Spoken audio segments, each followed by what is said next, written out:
오즈의 마법사 제 18장 남쪽으로 떠나다. 도로시는 다시 캔자스로 돌아갈 희망이 사라지자 그만 엉엉 울고 말았어요. 그녀의 마음속에는 아주머니와 헨리 아저씨에 대한 그리움이 사무쳤고 다시는 그들을 만날 수 없을지도 모른다는 생각에 목이 메었어요. 하지만 눈물을 닦고 곰곰이 생각해보니 오즈가 타고 떠난 풍선에 올라타지 않은 게 오히려 다행이라고 느꼈답니다. 만약 풍선에 탔더라면 지금쯤 어디 알 수 없는 곳에서 길을 잃었을지도 모른다는 생각에 아찔했지요. 오즈를 잃은 건 너무나 안타까웠지만 그녀의 동료들도 마찬가지였어요. 모두가 함께했던 시간들이 주마등처럼 스쳐 지나갔고 한동안 침묵이 흘렀습니다. 그때 반짝이는 은빛 심장을 가진 양철 나무꾼이 도로시에게 다가와 조심스럽게 말했어요. 그의 음성은 맑고 부드러웠지만 어딘가 슬픔이 깃들어 있었지요. 솔직히 말씀드리자면 도로시 아가씨, 제게 이렇게 아름다운 심장을 선물해준 분을 위해 슬퍼하지 않는다면 전 정말 감사할 줄 모르는 사람이 될 거예요. 제 존재의 이유이자 제 삶의 빛이었던 오즈님이 사라지셨으니 잠시 동안만이라도 슬픔을 표하고 싶은데 혹시 제가 녹슬지 않도록 흘리는 눈물을 정성껏 닦아주실 수 있을까요? 도로시는 그의 진심이 담긴 말에 마음이 아팠어요. 얼른 그럼요. 기꺼이 해드릴게요. 하고 대답하곤 재빨리 부드러운 수건을 가져왔답니다. 양철 나무꾼은 사랑하는 이를 잃은 슬픔에 잠겨 몇 분 동안이나 눈물을 뚝뚝 흘렸고 도로시는 그의 소중한 눈물이 헛되지 않도록 아주 조심스럽게 그리고 정성스럽게 닦아주었답니다. 그가 비로소 울음을 그치자 도로시에게 깊이 고맙다고 인사하고는 주머니에서 반짝이는 보석으로 화려하게 장식된 기름통을 꺼냈어요. 그리고는 온몸 구석구석을 꼼꼼하게 윤활해서 혹시 모를 사고나 녹쓰는 것을 미리 막았지요. 이제 에메랄드 시티에는 새로운 변화의 바람이 불어왔어요. 지혜로운 허수아비가 에메랄드 시티의 통치자가 되었답니다. 비록 허수아비는 번쩍이는 마법 지팡이를 휘두르는 마법사는 아니었지만 에메랄드 시티의 주민들은 그를 무척이나 자랑스러워했어요. 그들은 서로 이렇게 속삭였지요. 세상 어디에도 허수아비가 다스리는 도시는 없잖아요. 이건 정말 놀랍고 특별한 일이에요. 그들이 아는 한 그 말은 정말 맞는 이야기였어요. 풍선이 오즈를 태우고 푸른 하늘로 두둥실 떠오른 다음 날 아침 도로시와 그녀의 사랑스러운 친구들 허수아비, 양철 나무꾼, 그리고 겁쟁이 사자는 왕자의 방에 다시 모여 그들의 앞날에 대해 진지한 이야기를 나누었어요. 허수아비는 이제 도시의 통치자답게 커다란 에메랄드빛 왕자에 의젓하게 앉아 있었고 나머지 셋은 그 앞에 공손하게 서 있었답니다. 새로운 통치자가 된 허수아비가 특유의 지혜로운 목소리로 말했어요. 친구들, 우리는 그리 불행하지 않아요. 오히려 우리에게는 새로운 시작과 무한한 가능성이 펼쳐져 있답니다. 이 멋진 궁전과 눈부신 에메랄드 시티는 이제 우리 것이고 우리는 이곳에서 원하는 대로 무엇이든 할 수 있으니까요. 생각해보면 참 놀라운 일이지요. 얼마 전까지만 해도 저는 농부의 옥수수밭 장대 위에 매달려 새들을 쫓는 신세였는데 지금은 이렇게 아름다운 도시의 통치자가 되었으니 제 처지에 꽤 만족한답니다. 이건 모두 도로시 덕분이에요. 양철 나무꾼도 반짝이는 심장을 가슴에 품고 고개를 끄덕이며 말했어요. 저도 마찬가지예요. 허수아비 친구. 제 새롭고 따뜻한 심장에 너무나 만족하고 있답니다. 사실 그게 이 세상에서 제가 그토록 간절히 바라던 전부였어요. 이제 저는 사랑을 느낄 수 있고 슬픔과 기쁨을 온전히 이해할 수 있으니 더 이상 바랄 것이 없지요. 겁쟁이 사자도 특유의 겸손한 태도로 살짝 꼬리를 흔들며 말했어요. 저 역시 그렇답니다. 오즈님께서 주신 용기를 가슴에 품고 이제 세상 어떤 짐승보다도 아니 어쩌면 그들보다 더 용감하다는 것을 스스로 아는 것만으로도 저는 만족스러워요. 더 이상 겁쟁이가 아니라는 사실이 저를 얼마나 자유롭게 하는지 모르겠어요. 허수아비가 도로시를 바라보며 부드러운 목소리로 말을 이었어요. 도로시가 에메랄드 시티에서 우리와 함께 사는 것에 만족할 수만 있다면 우리는 모두 함께 행복하게 지낼 수 있을 텐데요. 그러자 도로시는 고개를 저으며 간절한 목소리로 소리쳤어요. 하지만 난 여기서 살고 싶지 않아요. 에메랄드 시티는 정말 아름답지만 내 마음은 오직 캔자스에만 있답니다. 난 캔자스로 돌아가서 사랑하는 아주머니랑 헨리 아저씨와 함께 살고 싶어요. 그곳이 내 진짜 집이에요. 양철 나무꾼이 걱정스러운 표정으로 물었어요. 그럼 도로시, 우리가 어떻게 하면 좋겠어요? 캔자스로 돌아갈 방법을 찾아야 할 텐데요. 허수아비는 도로시를 위해 깊은 생각에 잠기기 시작했어요. 그의 지푸라기 머리가 너무 깊이 생각한 나머지 머릿속에 박힌 바늘과 핀이 삐져나올 정도로 심사숙고했답니다. 마침내 그는 번뜩이는 아이디어가 떠올랐는지 환한 얼굴로 말했어요. 날개 달린 원숭이들을 불러서 사막 너머로 도로시를 데려다 달라고 하면 어떨까요? 그들은 분명 우리를 도울 수 있을 거예요. 도로시는 허수아비의 기발한 생각에 기뻐서 소리쳤어요. 아, 그 생각은 정말 전혀 못했어요. 허수아비, 정말 좋은 생각이에요. 제가 곧 황금 모자를 가지고 올게요. 황금 모자의 힘이라면 분명 날개 달린 원숭이들을 부를 수 있을 거예요.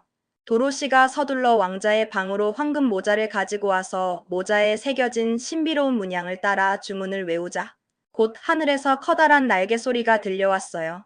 이내 날개 달린 원숭이 무리가 열린 창문을 통해 방 안으로 힘차게 날아들어와 그녀 옆에 정중하게 섰답니다. 원숭이 왕이 어린 소녀에게 깊이 절하며 말했어요. 도로시 아가씨, 이것이 저희를 두 번째로 부르신 거군요. 저희에게 무엇을 원하시나요? 저희는 아가씨의 명령에 따를 준비가 되어 있습니다. 도로시가 간절한 눈빛으로 말했어요.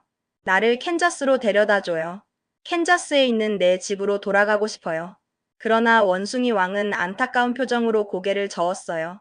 그의 날개는 축 처져 있었고 목소리에는 깊은 슬픔이 배어 있었지요. 아가씨, 죄송하지만 그건 불가능합니다. 그가 말했어요. 저희 날개 달린 원숭이들은 오직 이 오즈의 나라에만 속한 존재이며 이곳을 벗어나 다른 세상으로 갈 수 없어요. 지금까지 캔자스에 날개 달린 원숭이가 나타난 적은 한 번도 없었고 앞으로도 그럴 일은 없을 거예요. 캔자스는 저희와는 완전히 다른 세상이니까요.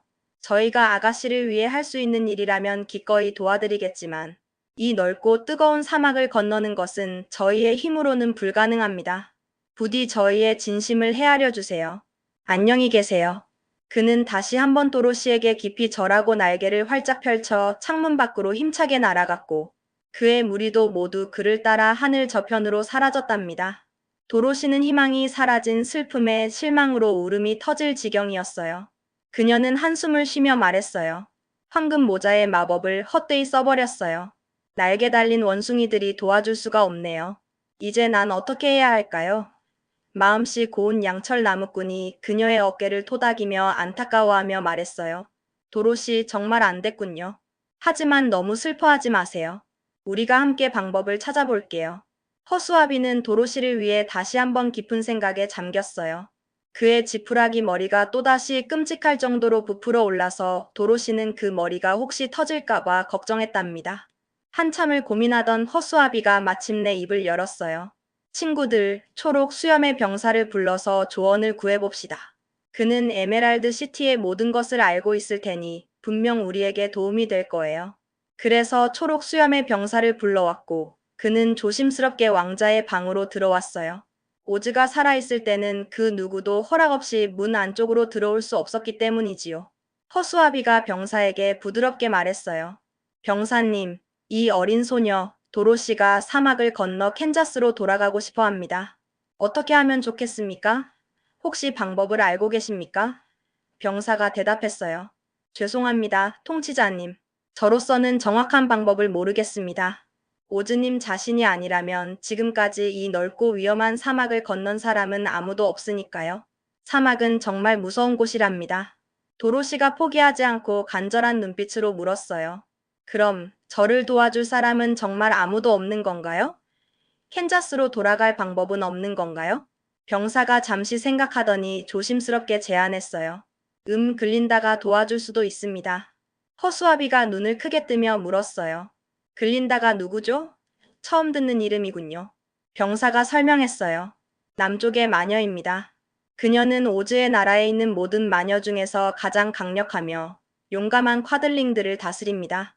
게다가 그녀의 성은 뜨거운 사막의 가장자리에 있어서 사막을 안전하게 건너는 방법을 알고 있을지도 모릅니다. 도로시가 조심스럽게 물었어요. 글린다는 착한 마녀인가요? 아니면 서쪽의 마녀처럼 나쁜 마녀인가요? 병사가 말했어요. 콰들링들은 그녀를 아주 착하다고 생각합니다. 그녀는 모든 생명체에게 친절하며 평화를 사랑하는 분이지요.